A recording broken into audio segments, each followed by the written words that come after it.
Dawn breaks over Kansas, April 24th, 1873. The sun rises on a world that no longer exists. Where 23 houses stood yesterday, nothing remains. Foundation stones scattered across the prairie, timber, shingles, lives torn apart. A wagon wheel hangs in a cottonwood tree. A child's doll lies face down in the mud.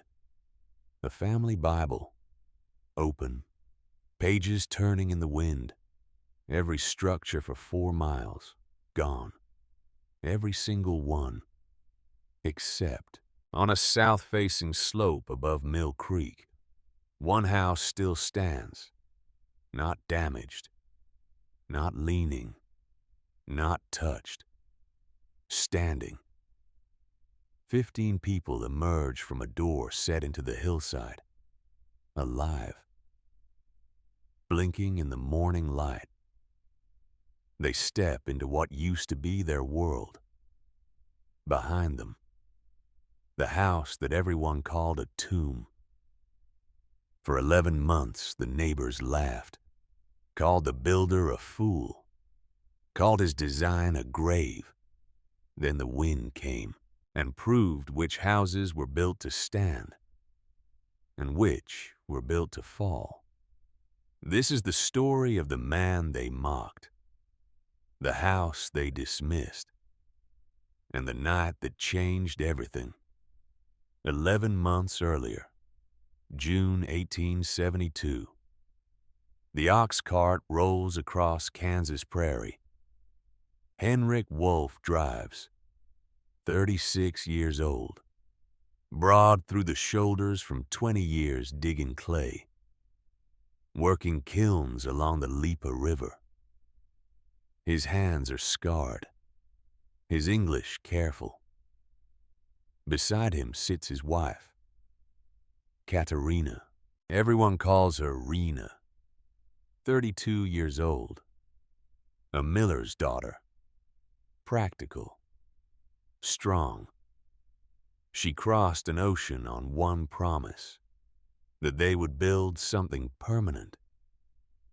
In the back of the cart, 2 daughters, Annalisa, 9 years old. They call her Lisa, thoughtful child, watchful, and Margaret, 6 years old. Everyone calls her Greta, spirited, laughing even now. Despite the heat, despite the endless grass, Henrik says little. He never says much, but Rena notices the way he keeps looking at the horizon, the way his eyes trace the land, reading something she cannot see. They have traveled from the railhead at St. Mary's, 40 miles by cart. Before that, an ocean.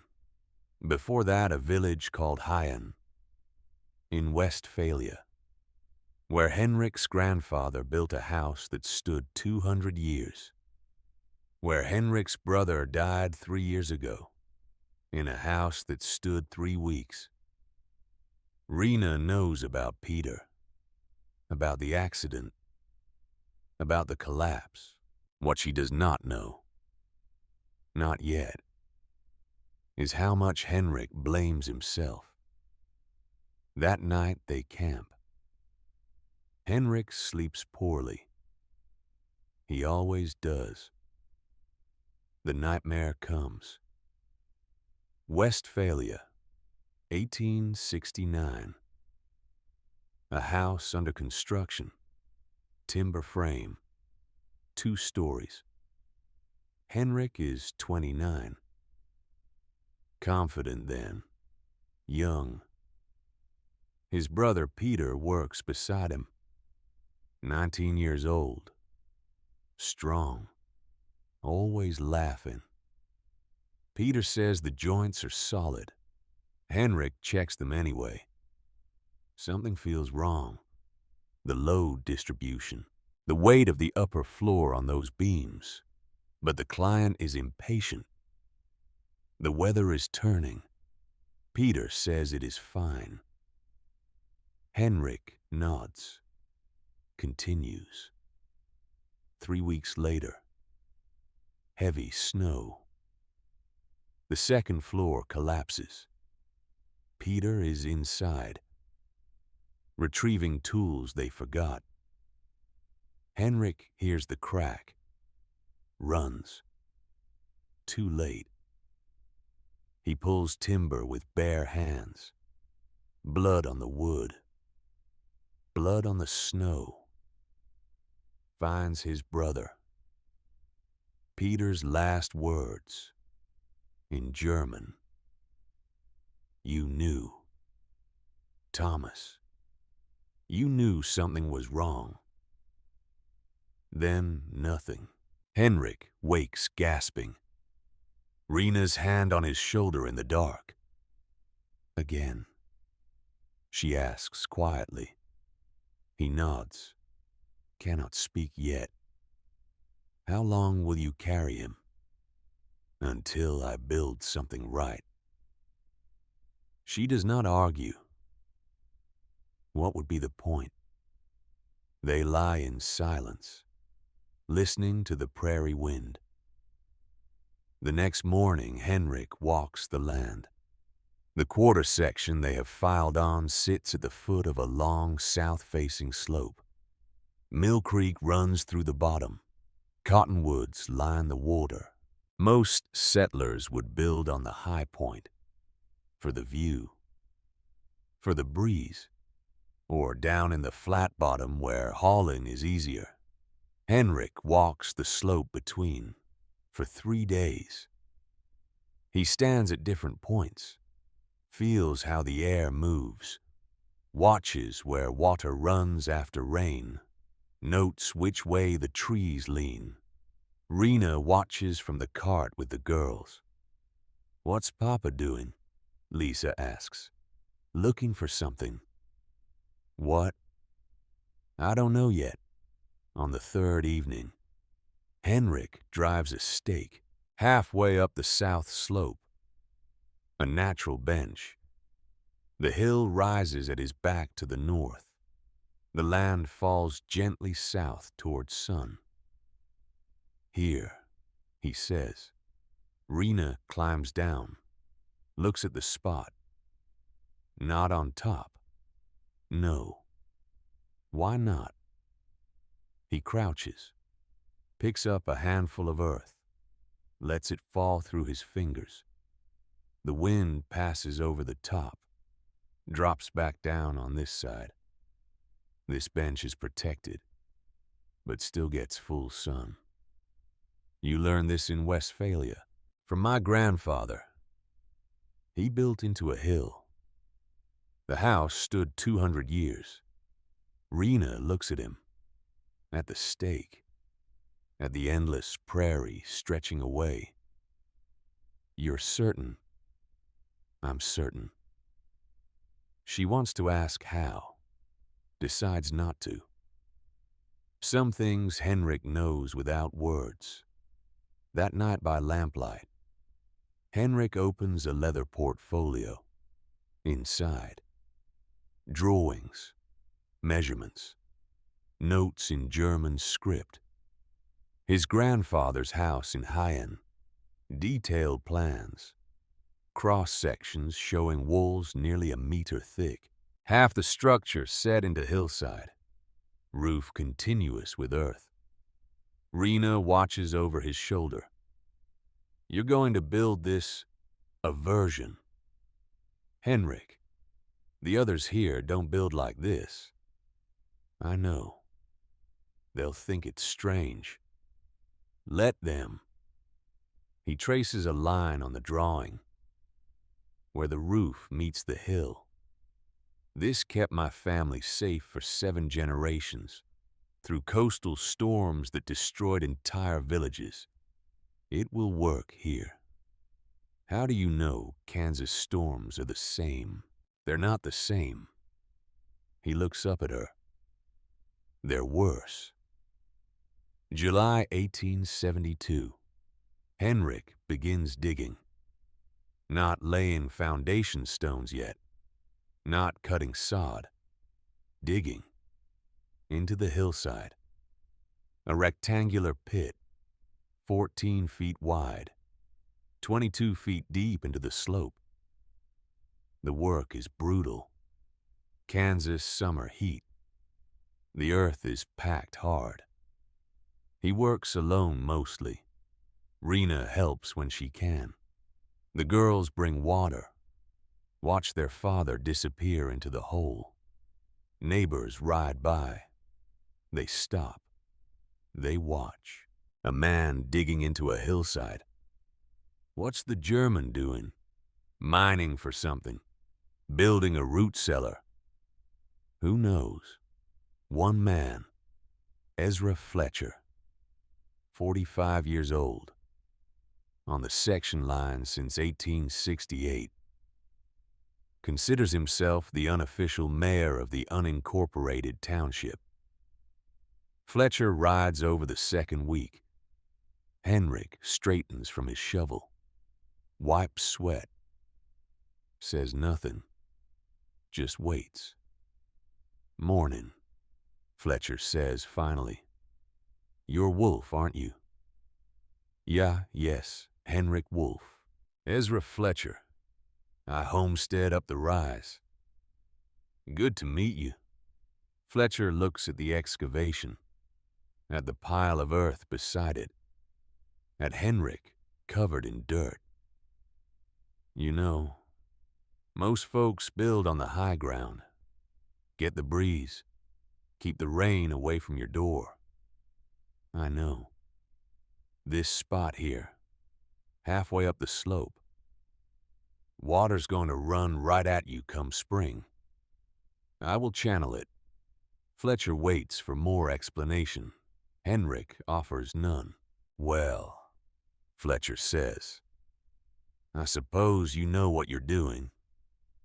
The way he says it makes clear he thinks Henrik does not know at all. Henrik nods. Thank you for the visit. Fletcher rides away.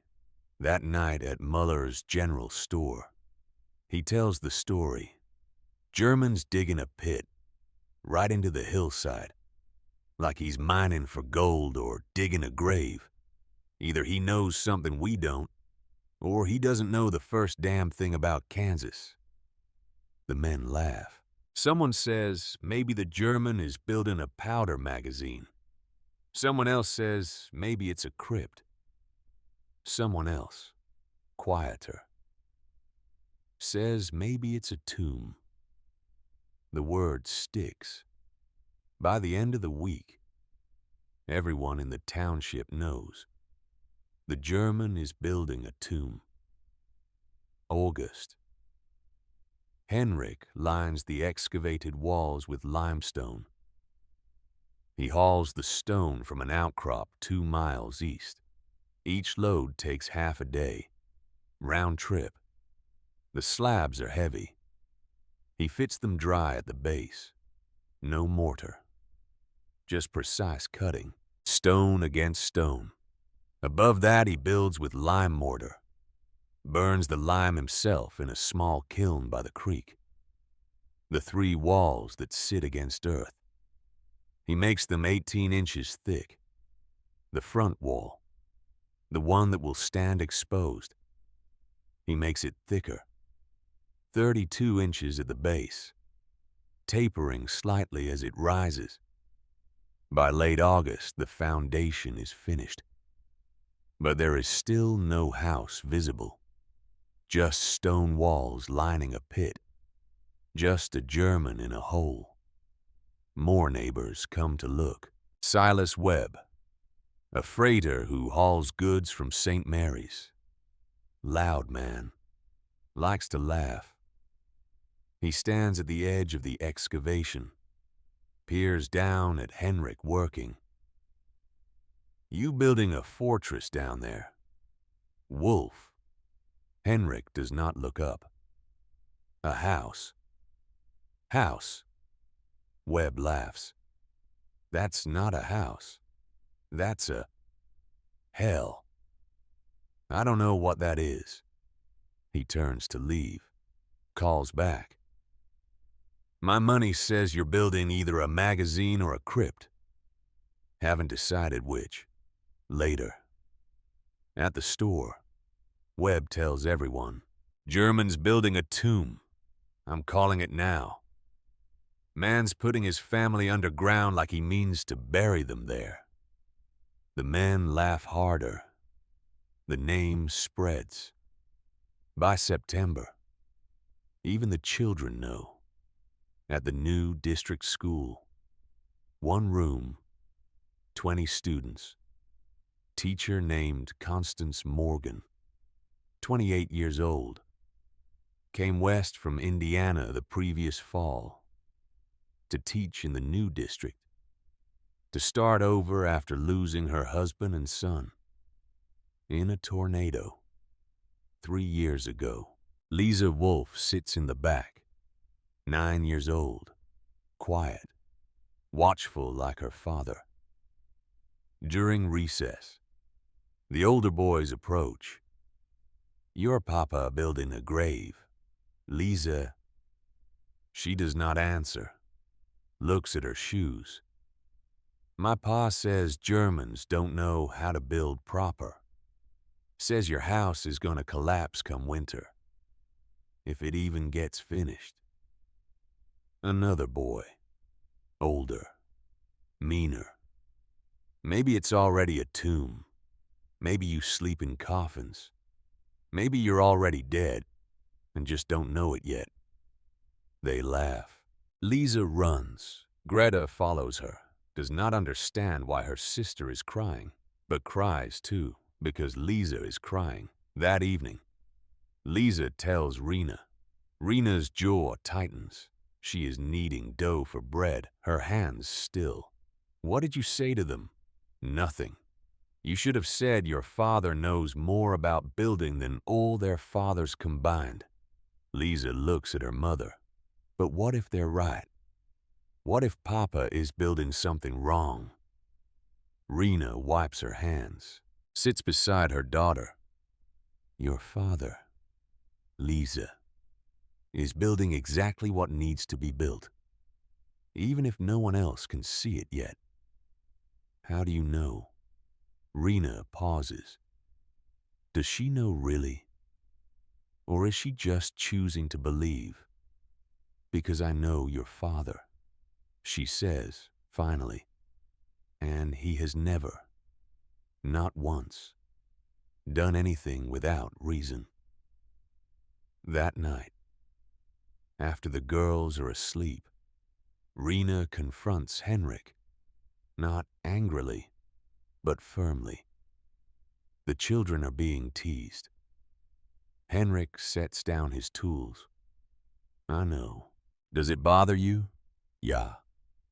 But not enough to stop. He looks at her. Really looks.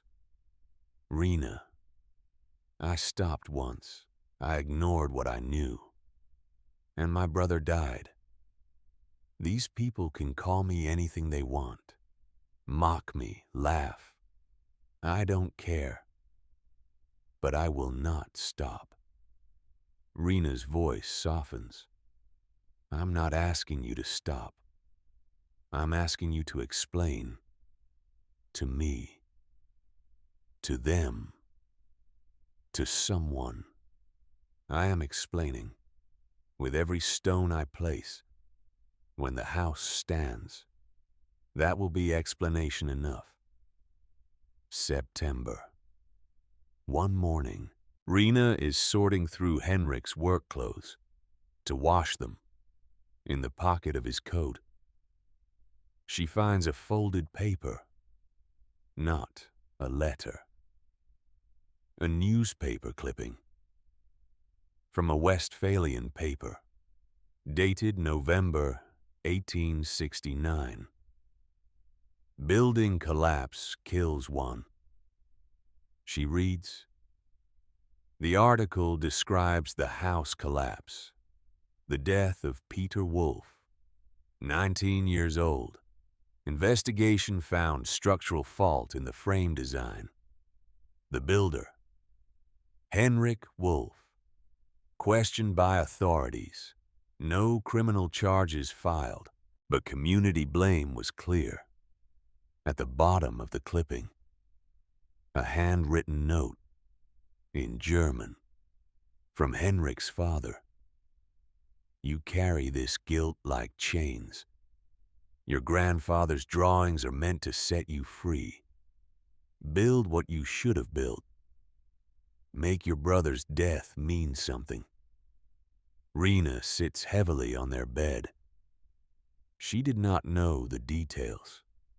Henrik said there was an accident, that Peter died in construction, but not that Henrik built it, not that Henrik was responsible, not that an investigation happened.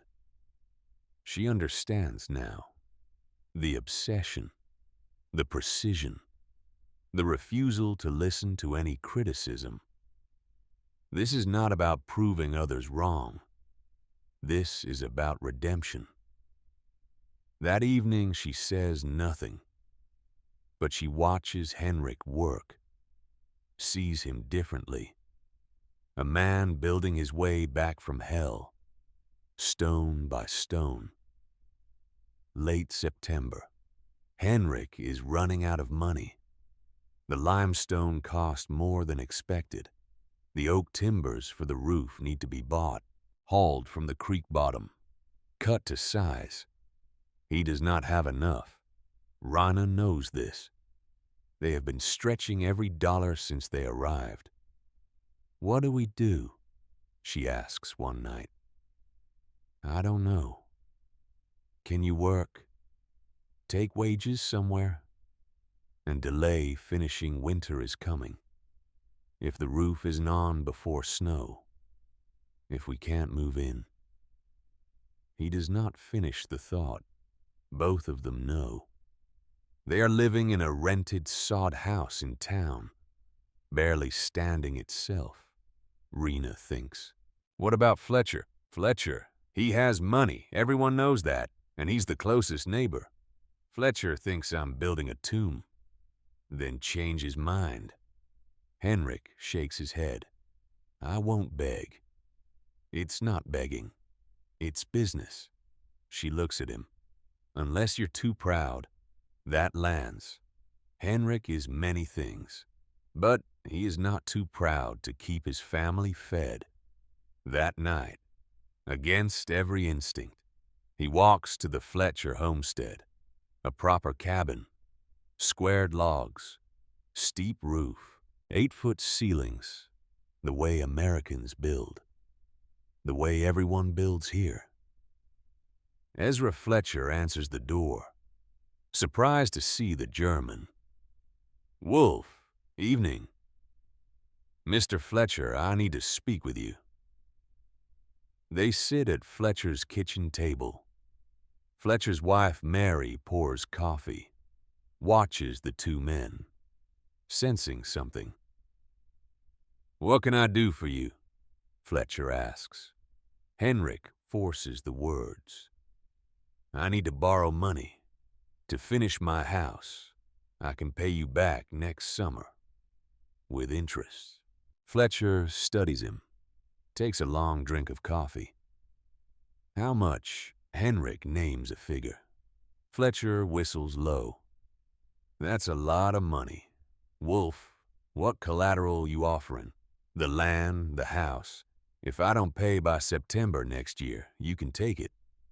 Fletcher leans back in his chair. Let me get this straight. You want me to loan you money to finish a house that nobody, and I mean nobody, thinks will stand, on land you'll lose if you can't pay me back. Yeah, and you think this house, this tomb everyone's laughing about, is gonna be worth something? I do. Fletcher is quiet for a long time. Mary Fletcher watches her husband. Then she speaks. Quiet. Samuel, Our father died in a storm in Missouri. You remember. Fletcher's jaw tightens. I remember. Crushed under his own roof, because it wasn't built to hold. She looks at Henrik. Mr. Wolf is trying to build something that will hold. Maybe we should help him. Fletcher looks at his wife, then at Henrik. Then he laughs, not kindly, but not cruelly either. You got guts, Wolf, coming here, asking me to bet on your tomb. He stands, gets a cash box from a locked cupboard, counts out bills. I'll loan you the money, but the terms are these. You pay me back by September 1874. That's almost 2 years, with 20% interest. If you don't, I take the land and whatever's standing on it, which, between you and me, I'm betting will be nothing. He extends his hand. Henrik shakes it. As Henrik is leaving, Fletcher calls after him. Wolf, I hope that house stands. I really do, because I like you. But I've never seen a man build himself into a hole before, literally. Henrik walks home. The money in his pocket feels heavy. Not like salvation, like a noose. Rena is waiting up. Did he agree? Yeah. What are the terms? If I fail, he takes everything. Rena closes her eyes, takes a breath. Then we don't fail. Rena, no. Listen to me.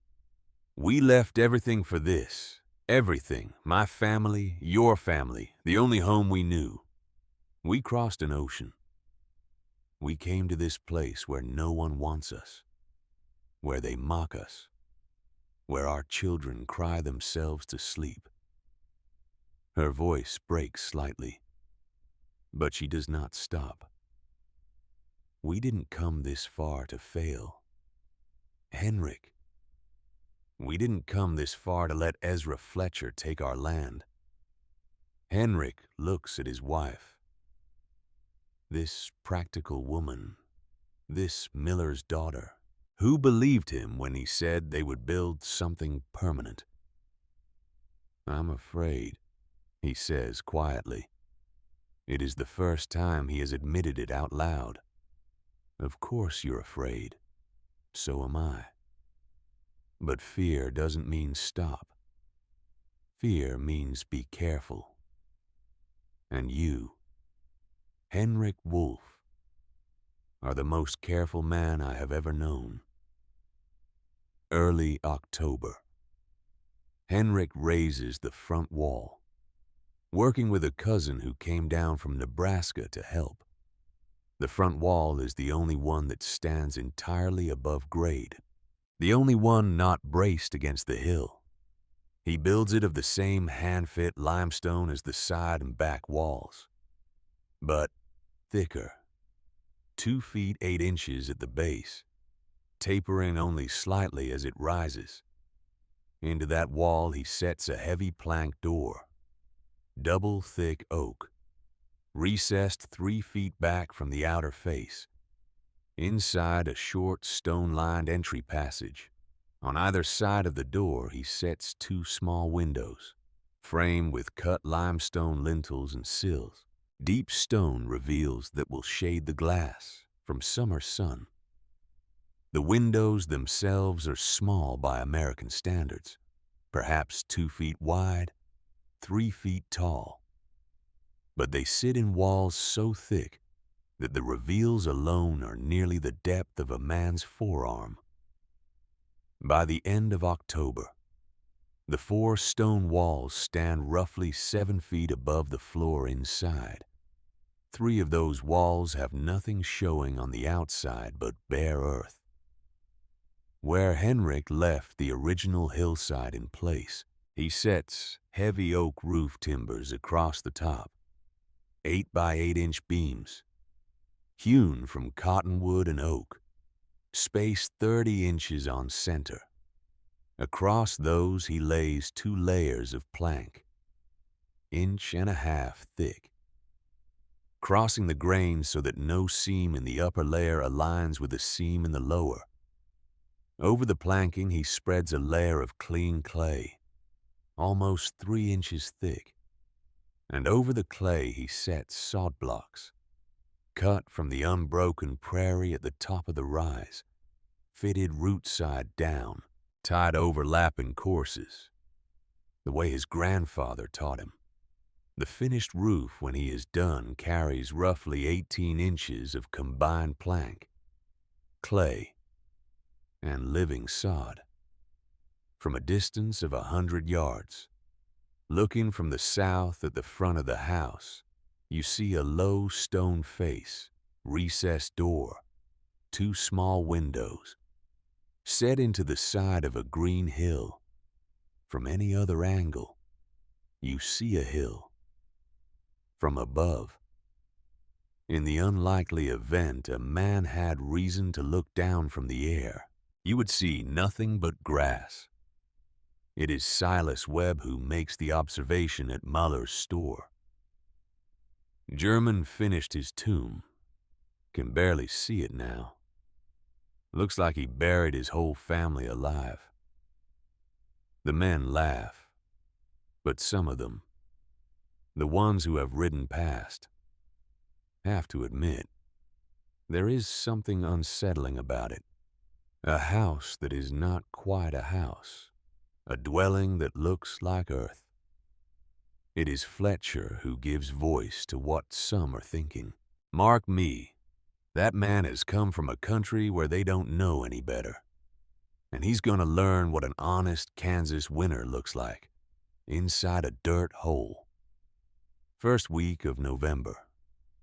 The Wolf family moves in. They carry their possessions down the short ramp, through the recessed entry, past the heavy oak door, into a single long room. That smells of fresh lime mortar and cured oak, and the faint sweet earth smell of sod above. The interior walls are whitewashed lime over stone, brilliant white. The floor is tamped clay topped with crushed limestone gravel, swept and dampened until it shines like dark, polished stone. A cast-iron cook stove sits against the east wall, vented through a stone-lined flue that runs up through the back of the hill, not through the roof. An arrangement Henrik borrowed from his grandfather's house. Rena steps inside, stands in the center of the room. The first thing she notices, the silence outside. Wind howls across the prairie, bends the grass flat, rattles every loose shingle on every cabin in the township. Inside, you can hear your own breathing. It's so quiet, she says. Henrik nods. The earth stops the sound.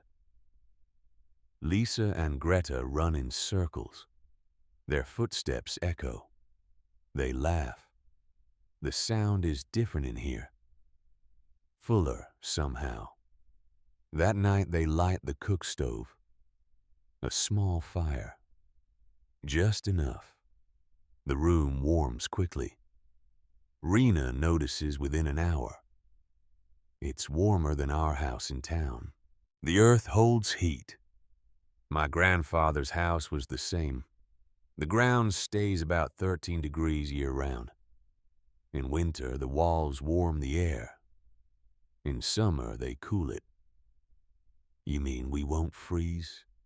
Henrik looks at her, the flicker of lamplight on his face.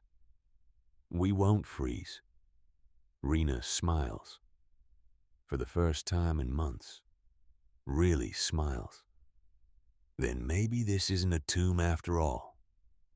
That night, after the girls are asleep, After Henrik has checked the door latch 3 times. After he has walked the perimeter inside, running his hands over the stone, checking for cracks, for weakness. He finally lies down beside Rena. She is already half asleep, but she reaches for his hand in the dark. "You did it," she whispers. "Yeah." They can't call it a tomb anymore. They will anyway. Let them. She squeezes his hand. "We're home. Henrik, we're finally home."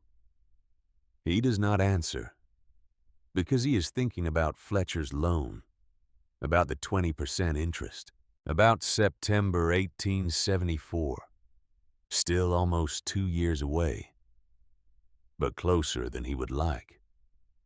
He is thinking about the roof, about whether the sod will take root properly before winter, about whether the chimney draws correctly, about whether the stone walls will crack in the first hard freeze. He is thinking about Peter. Always Peter. About whether this house will stand, or whether he has failed again. Rena's breathing deepens. She is asleep. Henrik lies awake, listening to the wind outside. The wind that cannot reach them here. 3 feet of earth and stone between them and the elements. But still. He listens. 1 week later. Rena wakes before dawn, feeling strange. Not sick exactly, but different. She lies still, trying to identify the sensation. Then she knows. She has felt this before. Twice. 9 years ago. Then 6 years ago. She is pregnant. She does a quick calculation in her head. July, probably. After they arrived. After the first week of sleeping on the ground under stars. When Henrik had seemed, briefly, almost happy. She is 2 months along, maybe a little more, which means she touches her stomach through her nightdress.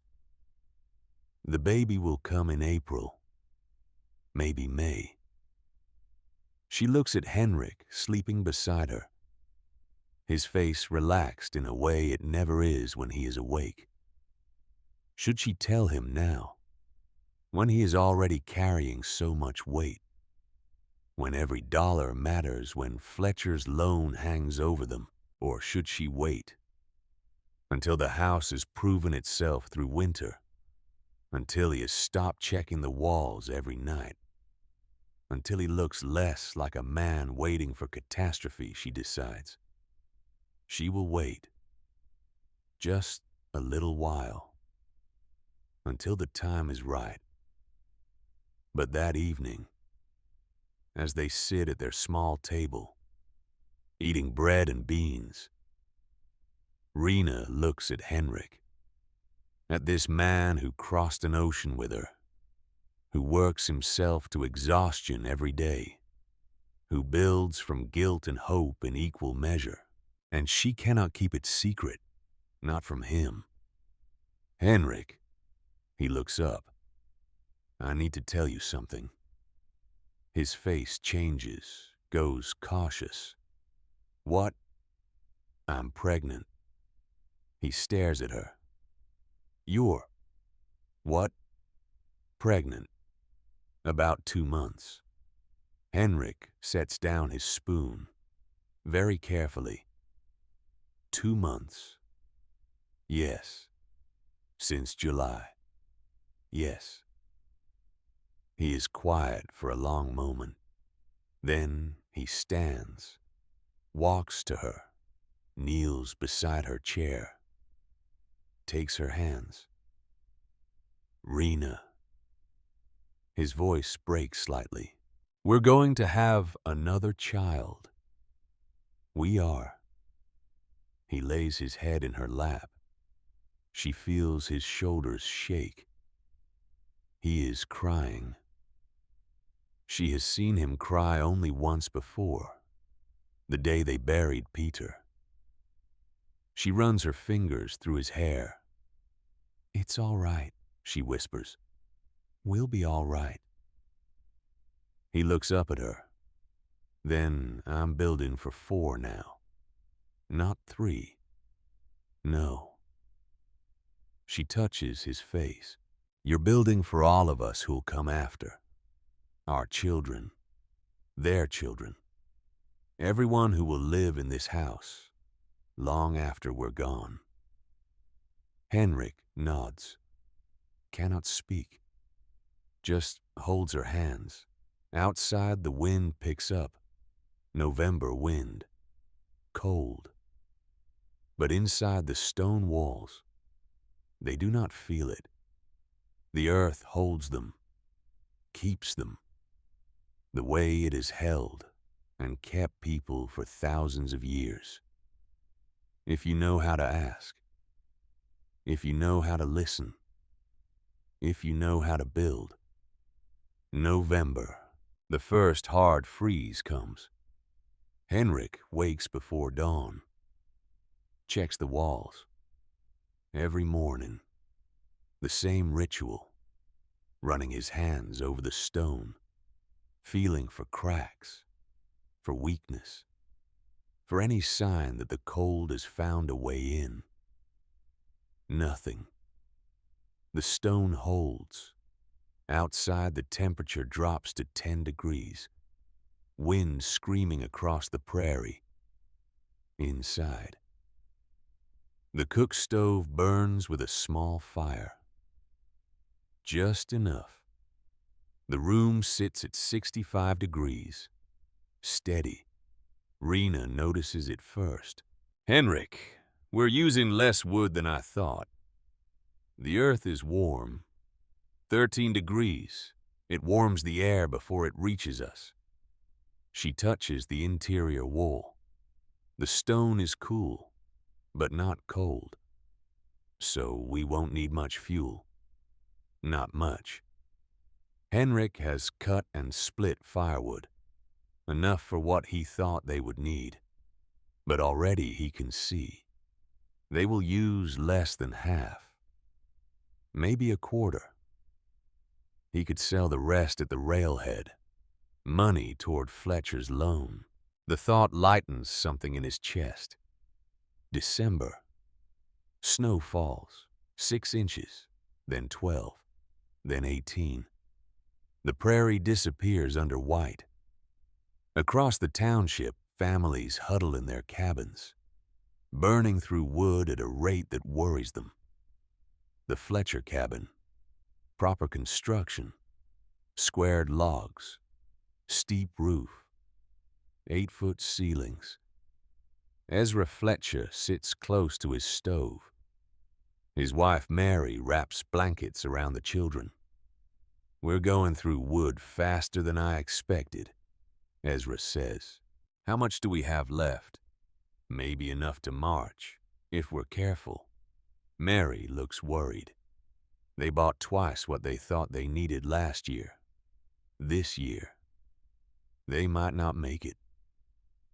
She thinks about the German, about his strange buried house, about how his chimney barely shows smoke, even on the coldest days, just a thin thread, while theirs streams heavy, consuming wood like a furnace. She does not say this to Ezra. Not yet. But she thinks it. At the Wolf House, the snow piles on the roof, but the sod blocks hold it. The weight presses down, but the roof beams do not creak, do not bend. Inside, Greta and Lisa play by lamplight. Rena sews, her belly beginning to show now, 4 months along. Henrik sits at the table, repairing a harness. The room is warm. quiet. Greta looks up. Papa, why can't I hear the wind? The earth stops it. But it's right outside. Yeah, but 3 feet of earth and stone stand between us and outside. The wind cannot push through that. Greta considers this. So we're safe. Henrik looks at his youngest daughter, 6 years old, asking the question he asks himself every day. Ja, Kleine, we're safe. He hopes it is true. January 1873, the coldest month. Temperatures drop below zero, stay there for days. Ezra Fletcher rides past the Wolf place one bitter morning. His own chimney at home is streaming smoke. They are burning wood faster than ever. But the Germans' chimney, barely visible, just a thread of smoke. On a day when everyone else is burning everything they can find, Fletcher pulls up his horse, stares at the buried house, at the thin smoke, at the snow on the sod roof, undisturbed. Perfect. He thinks about his own cabin, about the drafts that find every crack, about how the wind shakes the walls, about how cold it gets in the night. Even with the fire going, he thinks about the German inside that hill. Probably warm, probably comfortable, probably using a fraction of the wood. Fletcher does not stop, does not knock on the door. But he thinks about it all the way home. That night, his wife mentions they are running low on fuel. Already, we've been burning it steady all month. Fletcher does math in his head. At this rate, they will not make it to March. He will have to buy more wood, or cut more himself, in the dead of winter. He thinks again about the Germans' thin smoke, says nothing. But the thought stays with him. Late January. A knock at the Wolf door. Rena answers. Constance Morgan stands outside. The schoolteacher, bundled against the cold. Mrs. Wolf, forgive the intrusion. I hoped I might visit. Of course. Please. Come in. Constance steps through the recessed entry into the house. Immediately she feels it. The warmth, the stillness, the quiet. Oh my. Henrik emerges from the back, nods greeting. Miss Morgan. Mr. Wolf, I hope you don't mind. I've been curious about your house. Lisa speaks of it. You are welcome. For 2 hours, Constance asks questions. She always carries a small notebook, writes everything down. About the wall thicknesses, the roof construction, the placement of the chimney through the back of the hill, the depth of the excavation. Henrik answers every question. Slowly. Precisely. Constance writes. Before she leaves, she says something. Mr. Wolf, I lost my husband and son 3 years ago in a tornado in Indiana. Our house was destroyed. They didn't make it out. She pauses.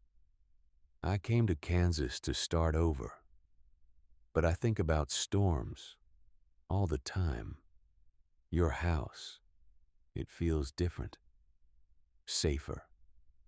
Henrik nods slowly. That is why I built it this way. Constance looks at him. Most people don't prepare for the worst. They hope it won't come. Hope is not enough. After she leaves, Rena touches Henrik's arm. She understands. Yeah, she knows what it costs to be unprepared. February. Constance returns. This time she brings Mary Fletcher and Ruth Webb, Silas Webb's wife. The three women sit in the Wolf House, drinking coffee, talking. They do not talk about houses or construction. They talk about children, about gardens, about the difficulty of winter, about being far from family. But underneath, there is something else, a recognition that they are all women in a hard place, trying to survive, trying to raise children, trying to build lives in a place that does not make it easy. Before they leave, Mary Fletcher says something. Mrs. Wolfe, if you ever need anything, anything at all, you can come to me. Rena is surprised. Mary's husband thinks Henrik is building a tomb, but Mary has been inside now, has felt the warmth, the safety, has seen how Rena's daughters are healthy, how they play without fear of cold. Thank you, Rena says, and the same to you. The women's circle has begun, without anyone naming it that. Just women, helping women. The way it has always been, late February.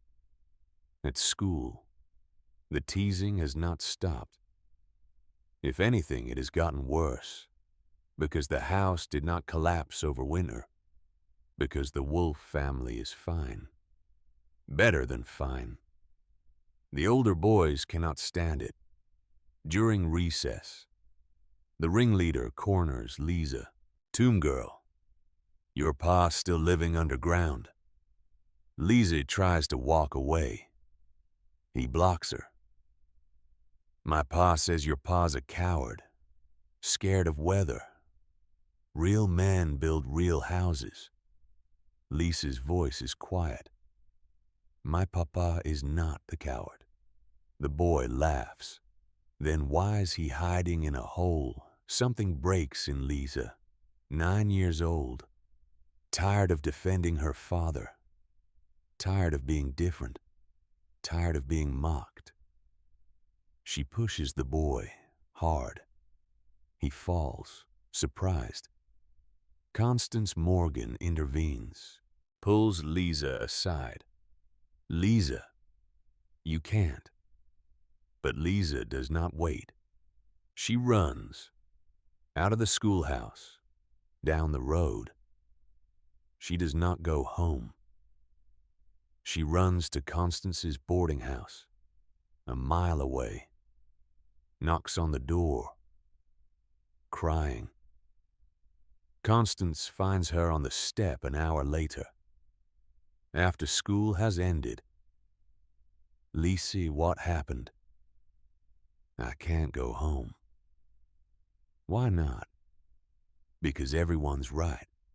Papa is building something wrong, and everyone hates us for it.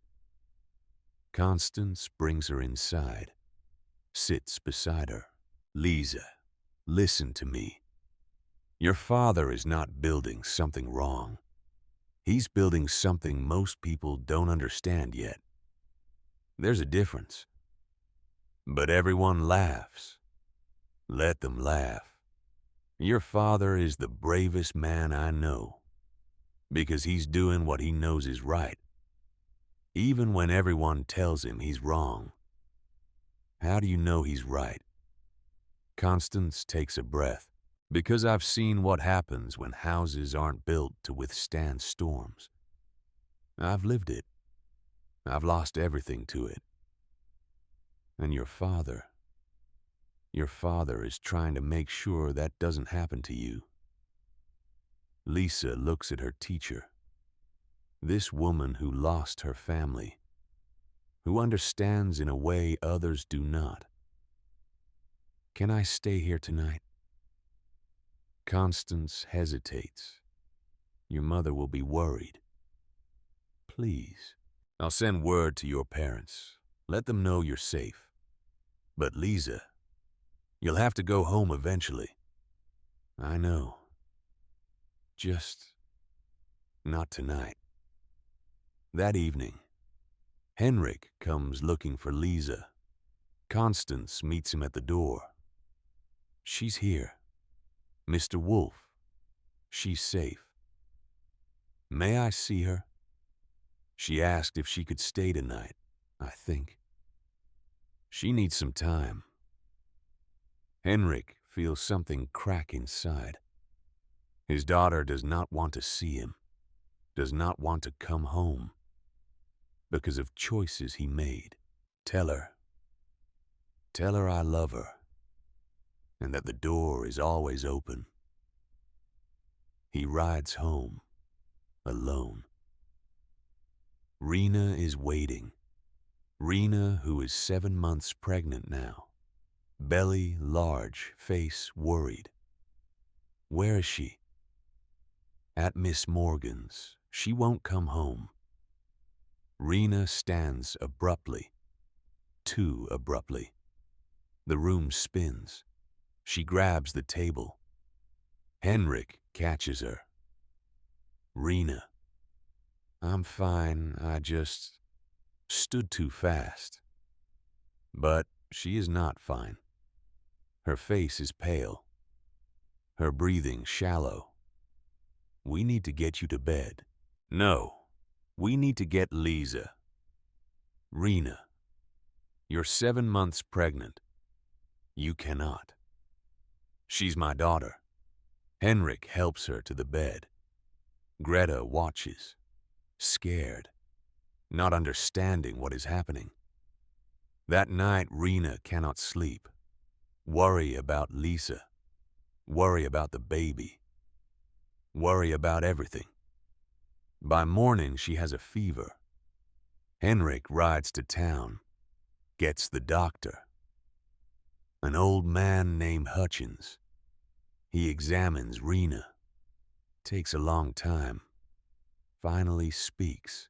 Mrs. Wolf needs complete rest, no stress, no work, or she risks losing this baby. Henrik feels the floor drop. What does that mean? It means she stays in bed for the next 2 months until the baby comes.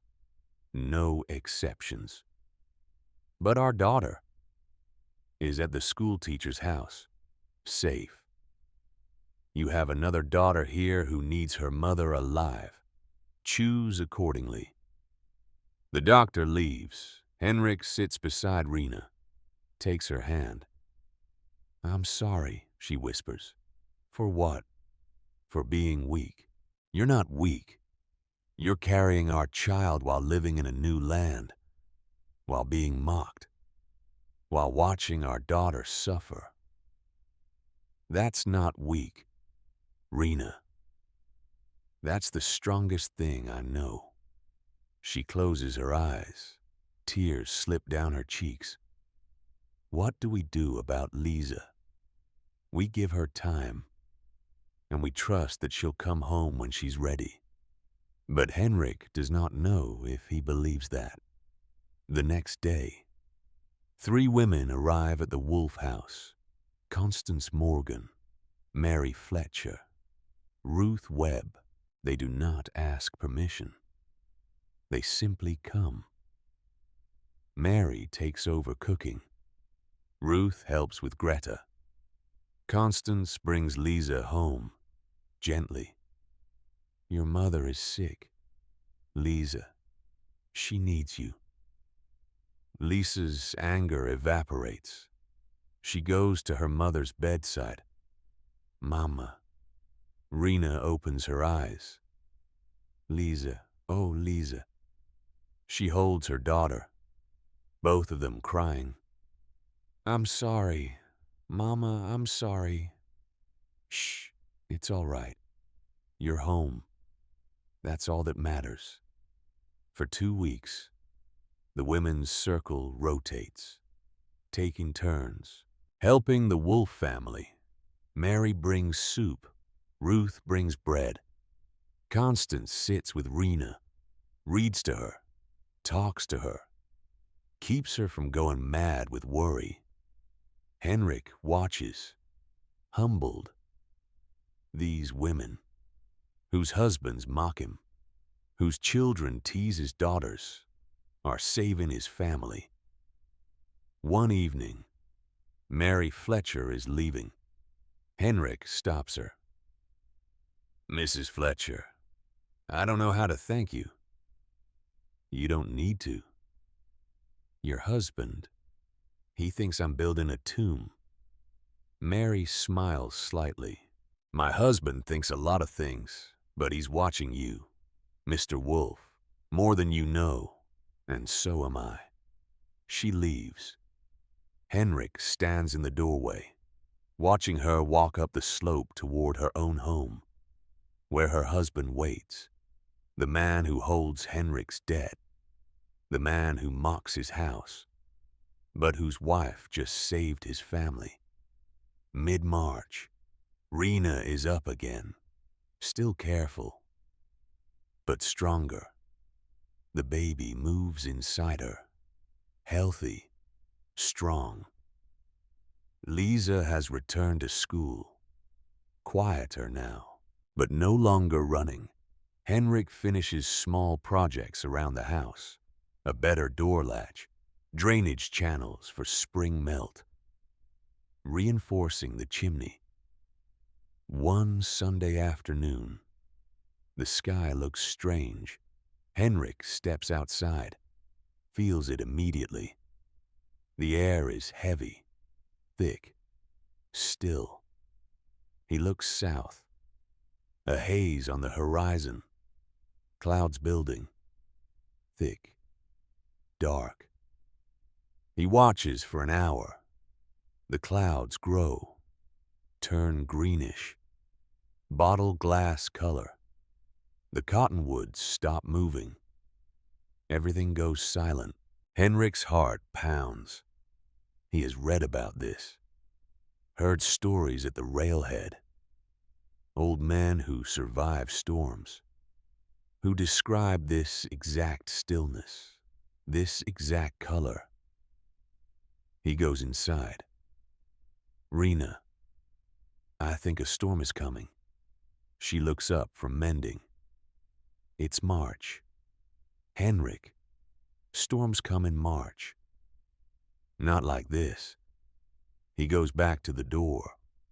The cloud base is rotating. Slowly, but definitely rotating. His pulse hammers. This is it. This is what he built for. I need to warn the neighbors. Rena stands, comes to him. Henrik, are you sure? No, but I'm not wrong. She looks at him, at her husband, who has been wrong before, who was wrong about many things, but who has never been unsure about whether. If you do this, if you warn them, and nothing happens, I know they'll never let you forget it. I know that too. And if something does happen, and you didn't warn them, then I couldn't live with myself. She touches his face. Then go. He saddles his horse, rides hard. First stop. Fletcher's place. Ezra Fletcher is on his porch, watching the sky too. Fletcher, storm coming. Bad one. You should bring your family to my house. Fletcher looks at the sky, looks at Henrik. Wolf.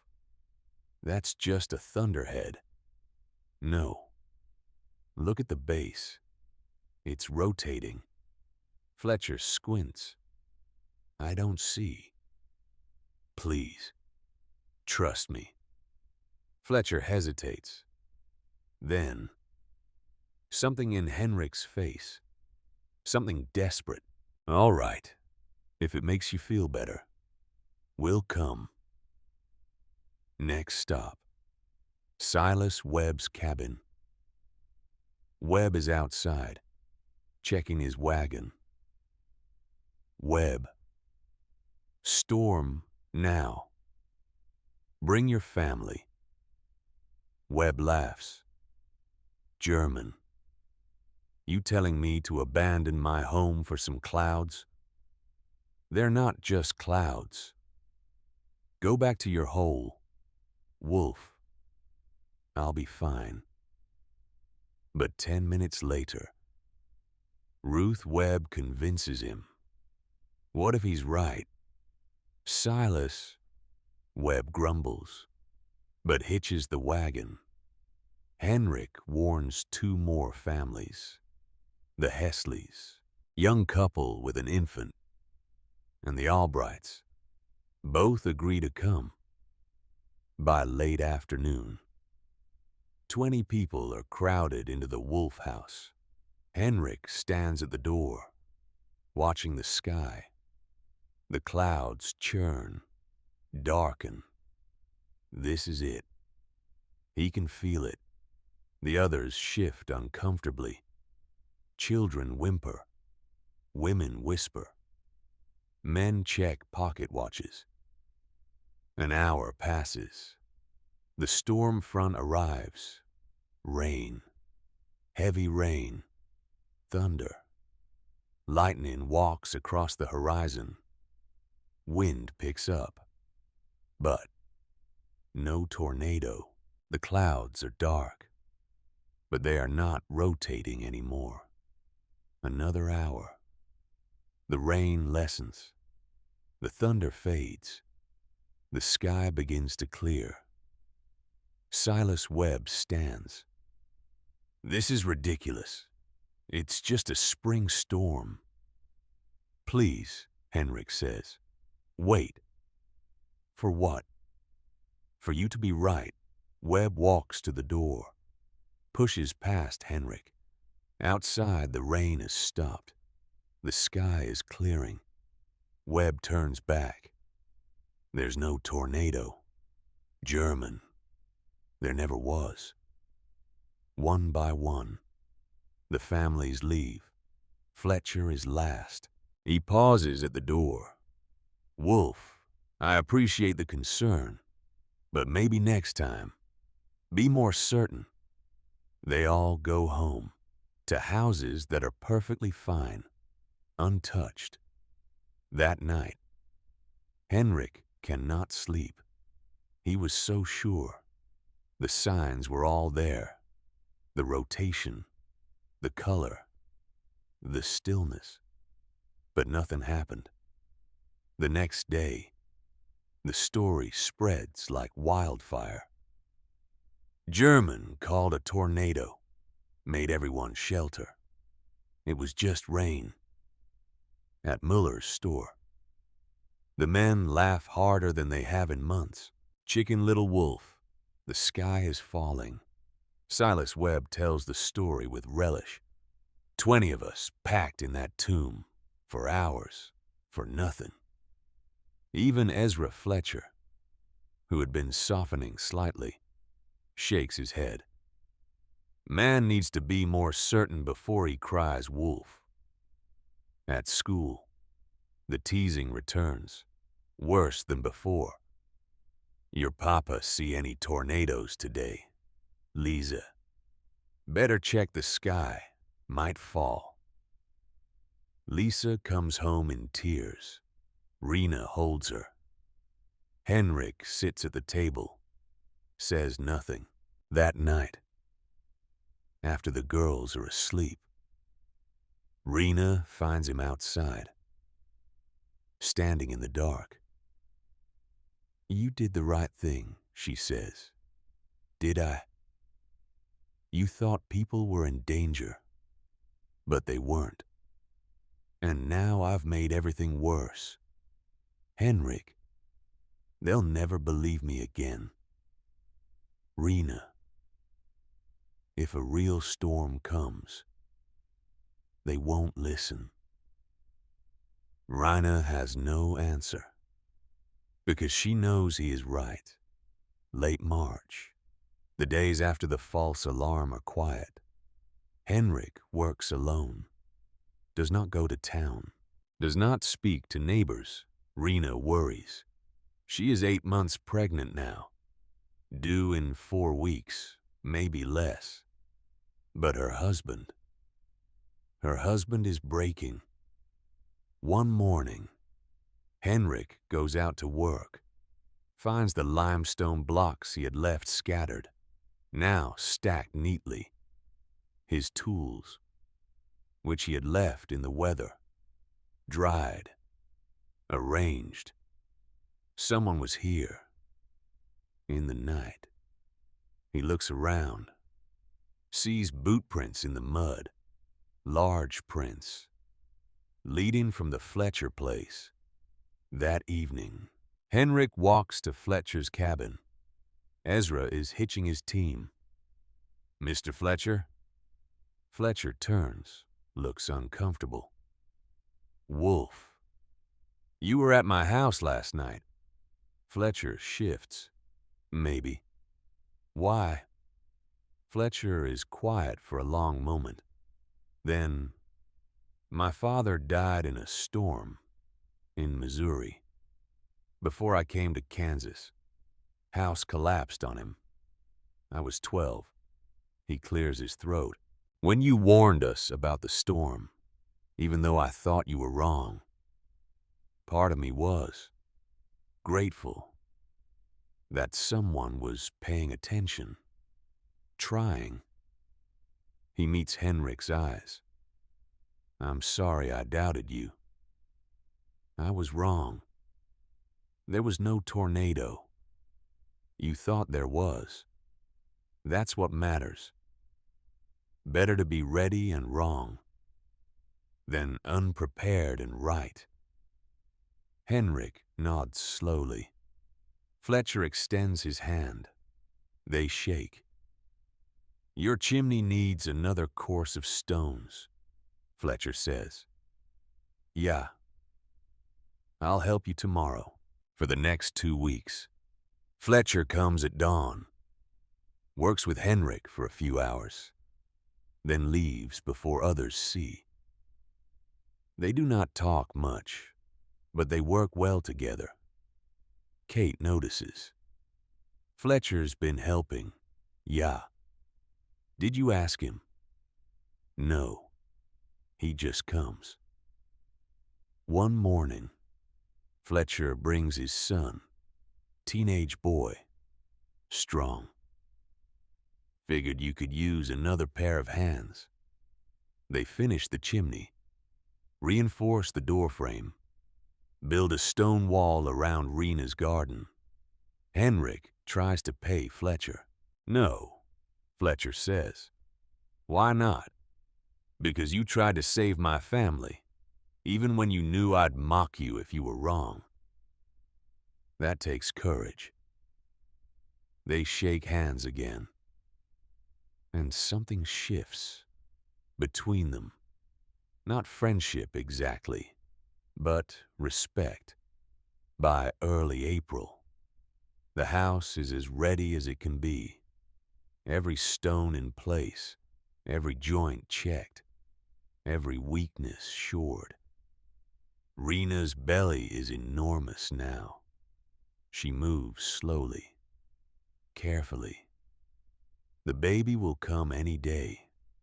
Henrik watches the sky constantly, waiting, always waiting, for the storm he knows is coming. But this time, if he sees it. Will anyone listen? April 23rd, 1873. Henrik wakes before dawn. Something is wrong. He cannot name it, but he feels it in his bones. in the air. He goes outside. The dawn is clear, but there is a weight, a thickness. He walks up the slope, stands at the crest, looks south. The horizon is hazy. He watches. 20 minutes. Says nothing. Rena finds him there. Henrik, what is it? I don't know yet. Is it like last time? He hesitates, because last time he was certain, and last time he was wrong. Maybe. Rina touches his arm. If it is, if you're certain, will you warn them? They won't listen. Will you try anyway? Henrik looks at her, at his wife, 9 months pregnant, could give birth any day. Standing beside him in the early light, still believing, still trusting, after everything. I don't know, he says. They walk back down. By 10 o'clock, the haze has thickened. Henrik works in the garden, but his eyes keep going to the sky. Lisa and Greta play nearby. Papa, why do you keep looking up? Greta asks. Just watching weather. Kleine, are you worried? Maybe. Lisa stops playing. She is 9 years old enough to remember March, old enough to remember the humiliation. Is it like last time? She asks quietly. Henrik does not answer right away. I don't know yet. By 2 in the afternoon, the southern sky has turned. Not gray, greenish, like bottle glass, like bruised peach. Kate sees it too. She comes to the door. Henrik, I know. What do? We prepare. He goes inside, fills water containers, gathers blankets, brings tools inside, checks the door latch, again and again. Rena watches. You're not going to warn anyone. Henrik stops. What would I say after last time? You'd say a storm is coming. And they'd say I'm crying wolf again. Rena's voice hardens. 8 months of carrying this baby. Watching her husband tortured by doubt. Watching her daughter cry. Living as outsiders. And now this. So you'll let them die to avoid embarrassment. Henrik turns. That's not fair. Isn't it? He stands there, torn, terrified. Because what if he is wrong again? What if he rides out there, calls everyone to shelter, and nothing happens again? They will run him out of the county, take his land, destroy what little reputation he has left. But what if he is right, and he says nothing and people die? How does he live with that? How does he look at Rena, at his daughters, knowing he could have warned them, and didn't? Because of pride, because of fear. 4 o'clock. The wind shifts. The cottonwoods go perfectly still. Not a leaf moves. Henrik stands at the door. His hands shake. Rena comes to him. You know, don't you? Yeah. How sure are you? Last time I was certain. This time I'm more certain. Then go. Rena, Go, Henrik. You'll never forgive yourself if you don't. He looks at his daughters, Lisa watching him, Greta playing, oblivious, Rena enormous with their child. Emma, Greta, go to the back wall. Take your quilts. Stay there until Mama or I tell you otherwise. Lisa's eyes go wide. Papa. Just do it, Liebchen. He saddles his horse. Rena helps him, her hands on his. If I'm wrong again, he starts, then we live with it. But if you're right, and you stayed silent, we couldn't live with that. He kisses her, mounts, rides out. First stop. Fletcher's place. Ezra is in his barn, working. Fletcher. Ezra comes out, sees Henrik, sees his face. Is it? Yeah. Now. It's happening now. Fletcher does not hesitate. He has seen the sky, felt the stillness, and something in Henrik's face. The same terror as March, but deeper. Marry children now. His wife appears. Ezra. Get everyone. We're going to Wolf's. But last time. This isn't last time. Move. Fletcher's family loads quickly. I'll ride ahead, Ezra says. Warn the others. He gallops north. Henrik goes east. Silas Webb's cabin. Silas is on his porch, watching the sky, looking worried. Henrik rides up hard. Webb, storm, now. Webb looks at him, at this German who cried wolf, who made them all look like fools. Like last time? No, worse. How do I know you're not? The wind suddenly stops, completely. The silence is unnatural, wrong. Ruth Webb comes to the door. One look at the sky. Silas, something's wrong. Webb looks at the sky, at Henrik, at his wife. All right, we're coming. The schoolhouse. Constance is inside, grading papers. Henrik pounds on the door. She opens it, sees his face. It's real this time, he says. She does not ask questions, has been watching the sky herself, knows. I'm coming with you. She locks the school, mounts her horse, rides beside him. The final homestead, the Hesleys. Young couple, infant son. Mr. Hesley comes to the door. Wolf, we fell for this once. Please, I was wrong before, but this time is different. How? Henrik points at the sky. Look at the clouds. They're rotating. Look at the color. Look at the silence.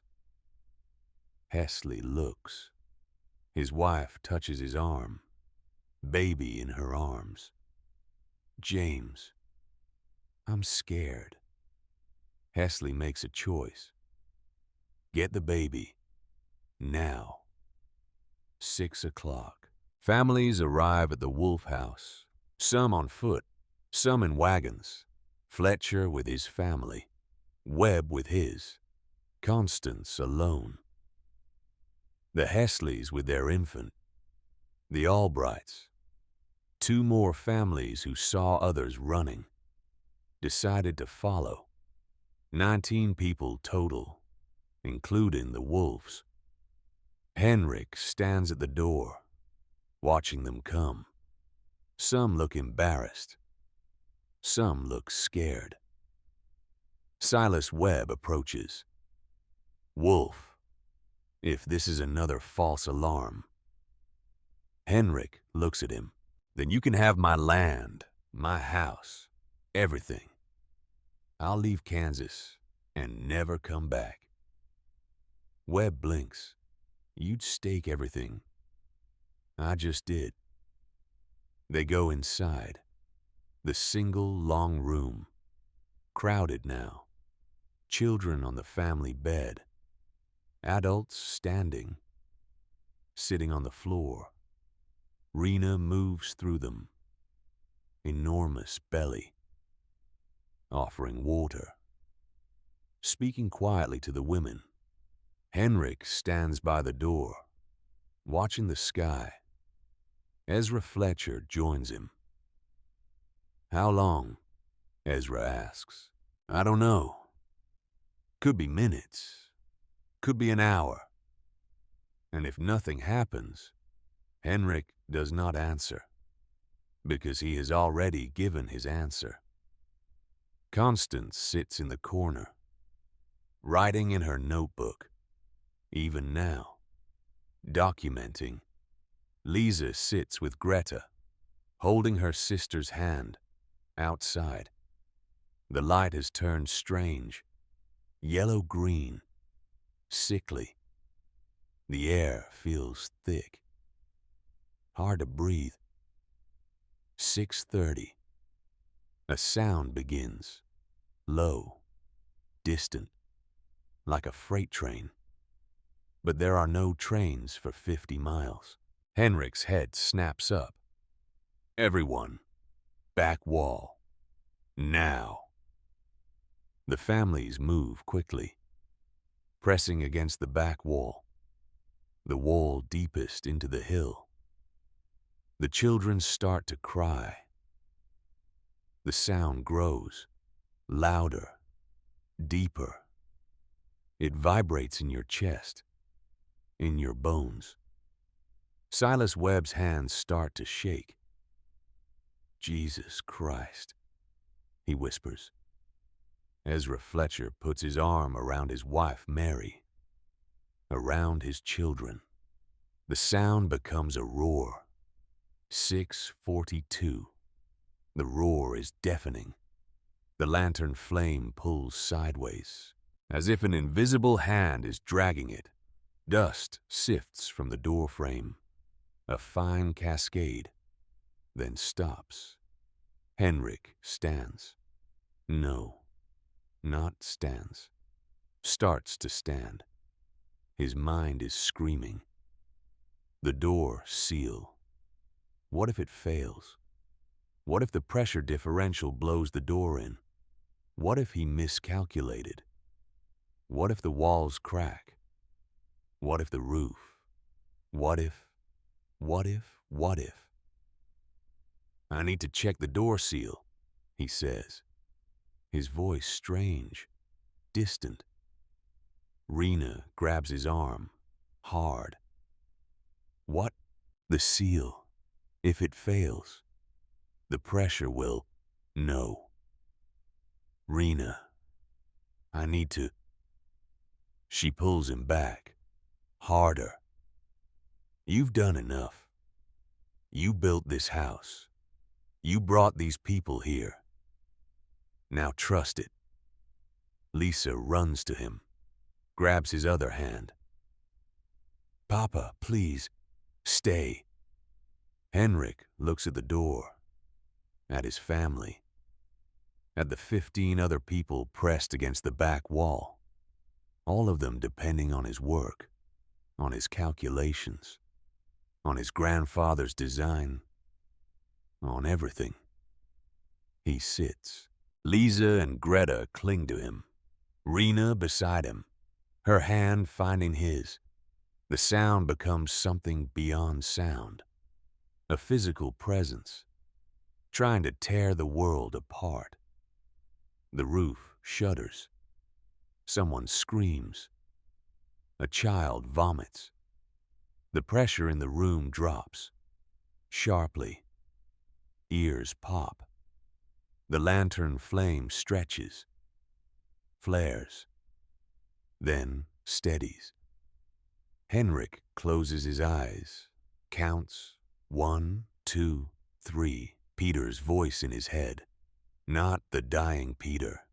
The living one. The laughing one. Trust your work. Brother. 4, 5, 6. The house vibrates, but holds. 7, 8, 9. Something crashes outside. Timber. Metal. Something being destroyed. 10, 11, 12. The sound peaks. A crescendo of pure violence. Then, slowly, so slowly, begins to fade. The roar drops to wind. The wind drops to rain. Hard rain. But rain. Just rain. No one moves for a long time. They sit in the dim light of the single lantern, listening to their own breathing. The lantern still burns. The walls still stand. Slowly, people begin to speak. Whispers. Is it over? Are we alive? Did it pass? Henrik stands, walks to the door, pauses with his hand on the latch, looks back at Rena. She nods. He opens it, steps outside, into rain. Constance follows him, then Ezra, then the others. They stand on the slope, looking. The world has changed. Where the Fletcher cabin stood, nothing. Foundation stones scattered like toys. The road is gouged, debris everywhere. Timber, cloth, pieces of lives torn apart. A wagon wheel hangs in a cottonwood tree, exactly as Henrik saw in his nightmares. The schoolhouse, gone. Constance walks toward where it stood. Henrik follows. She stands on bare earth. All that remains, scattered slate, broken benches. She does not speak, just looks. Henrik stands beside her. I'm sorry, he says. She turns to him, tears on her face. Don't be. We're alive. They return to the house, stand in front of it. The others join them. The house is untouched. The sod roof is scoured clean of grass. 2 chimney stones are missing. Otherwise, perfect.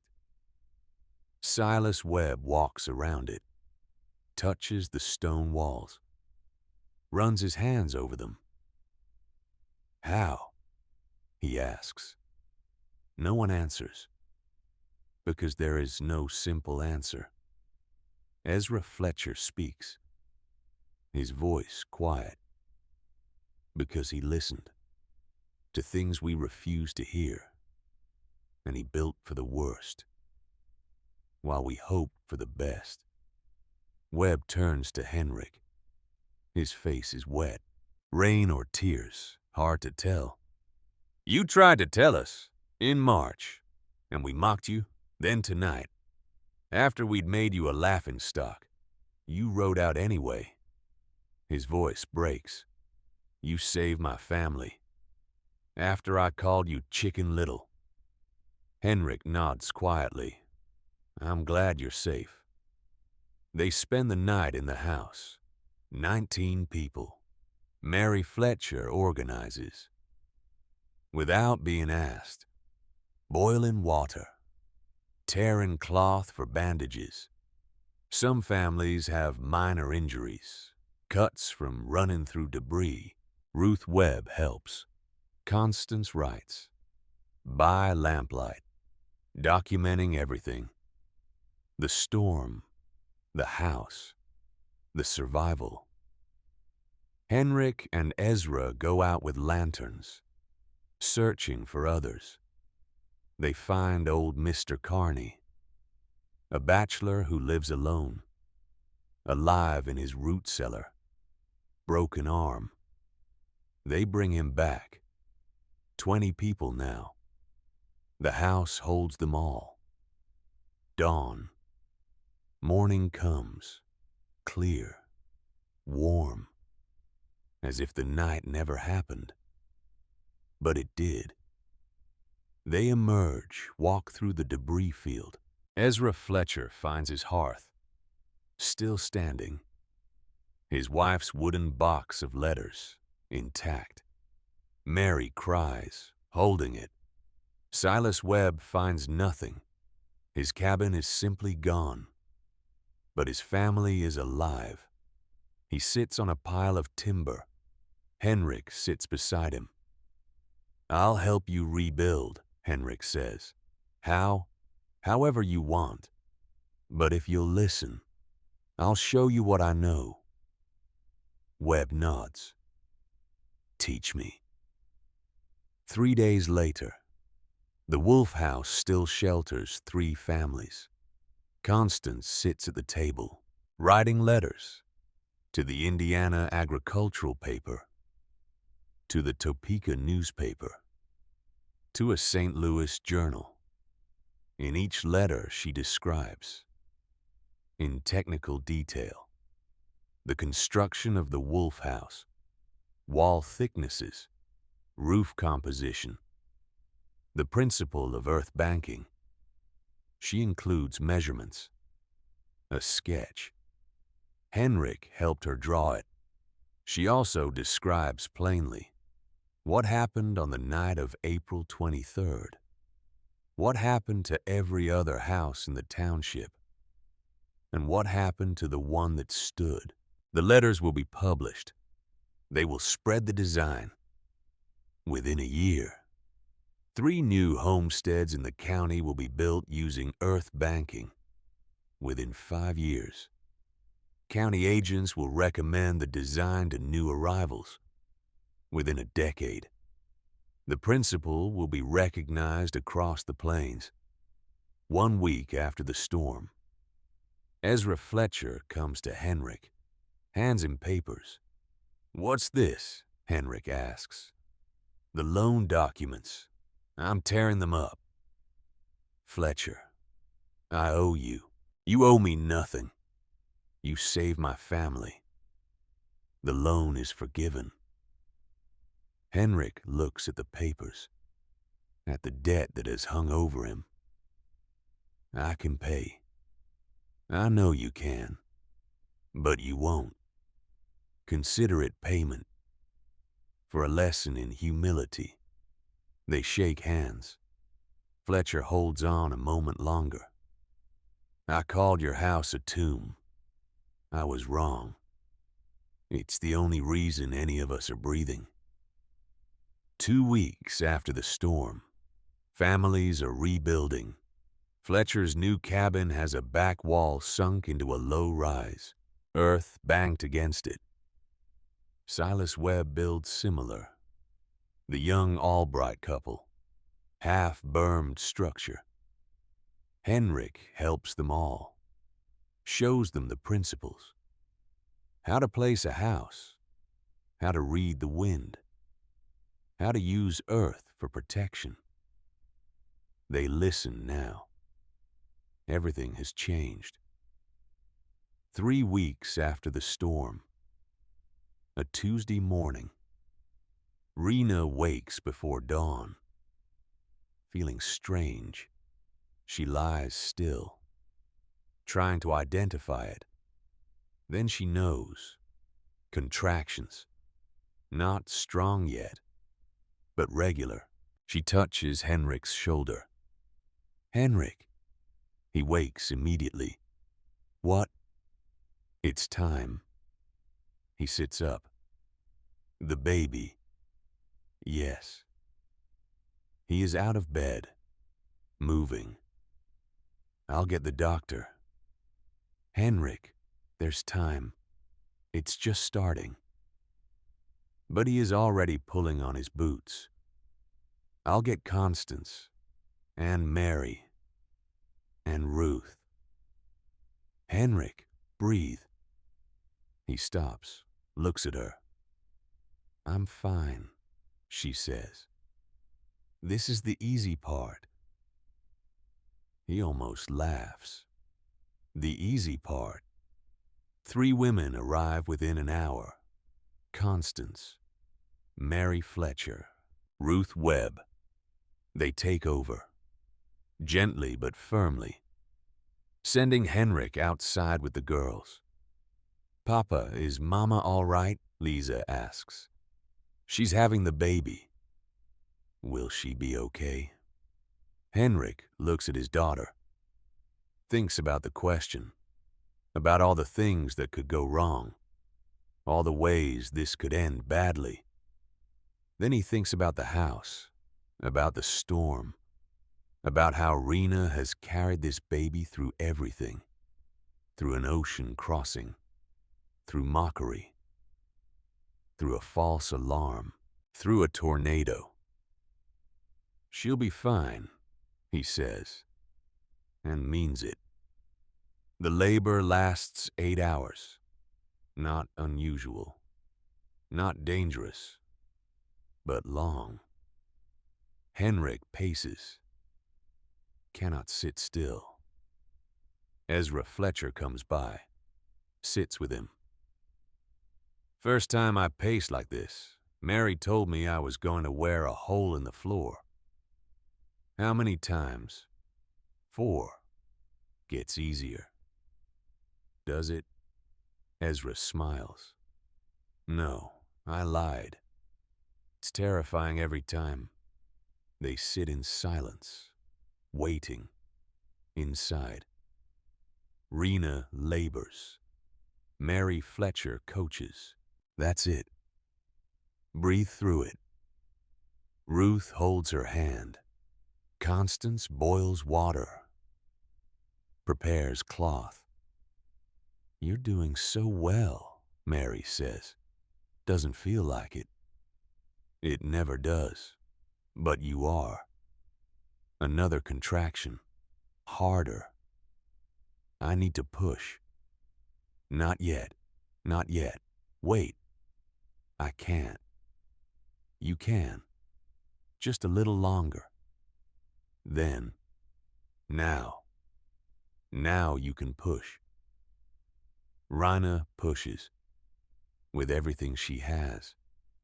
For this baby. For this family.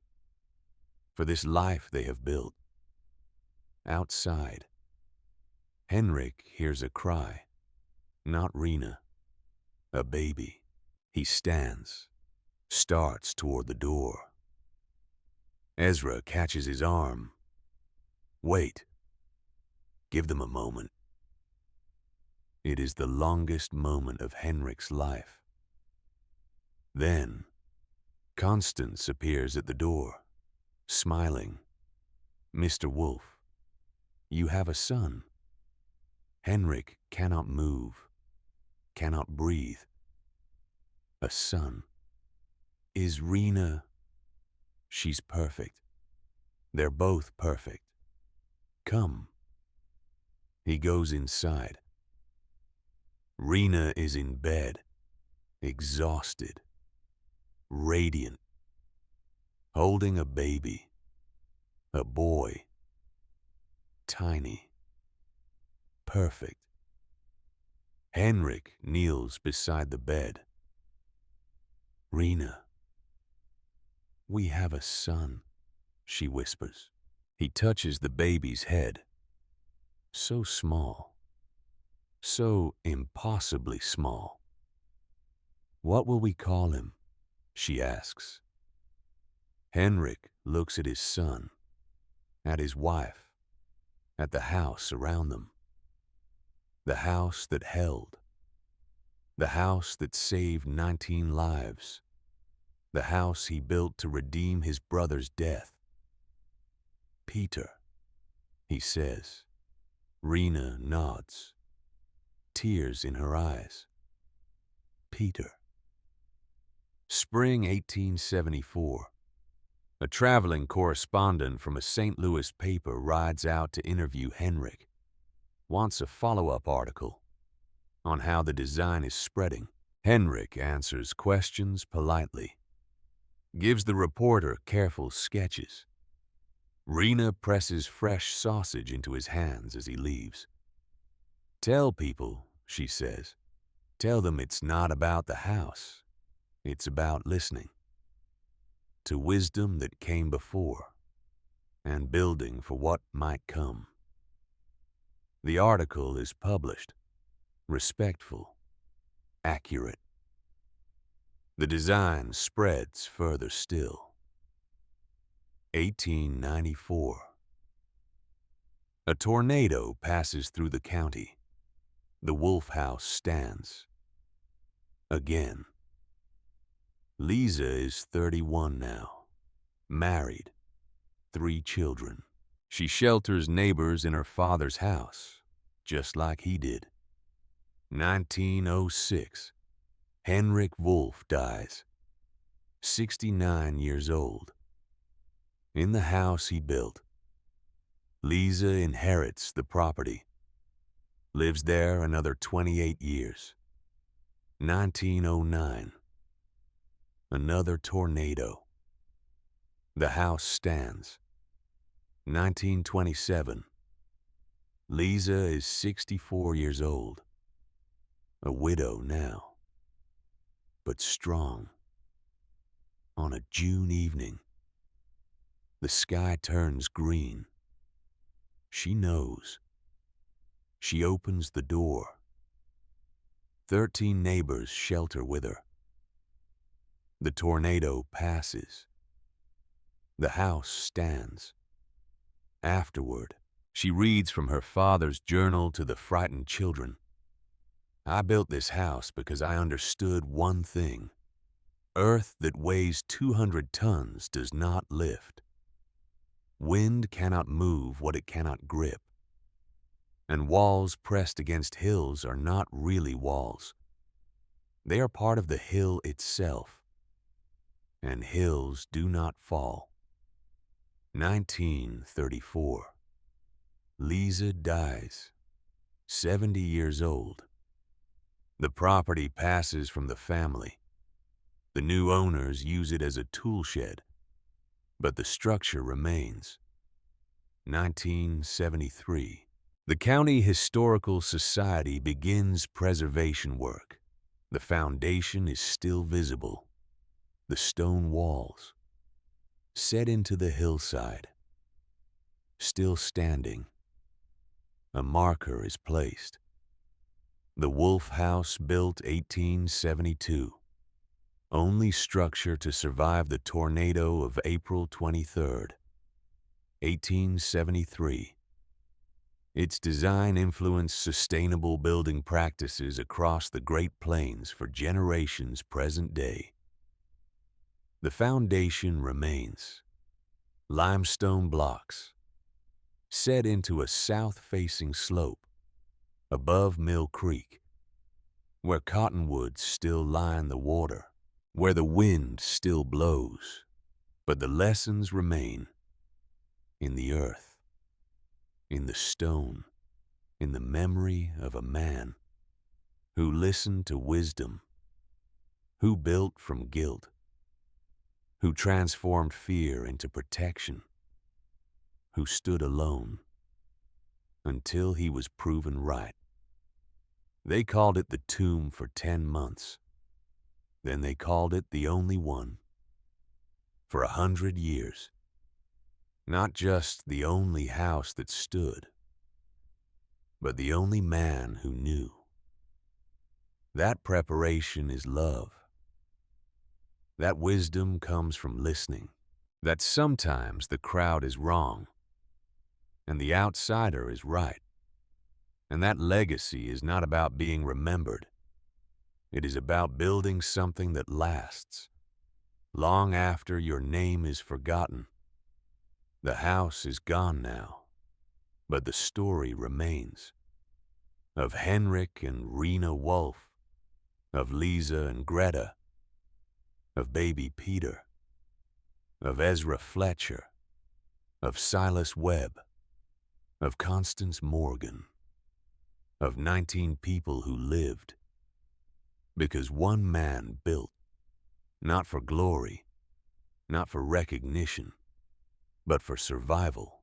The wind still blows across the Kansas prairie, just as it did in 1873, just as it always will.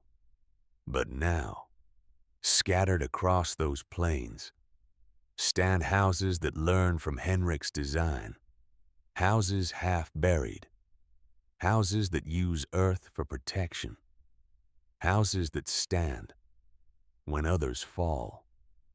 And in every one, the spirit of a German immigrant who crossed an ocean, carried his guilt, and built his way back to redemption, one stone at a time,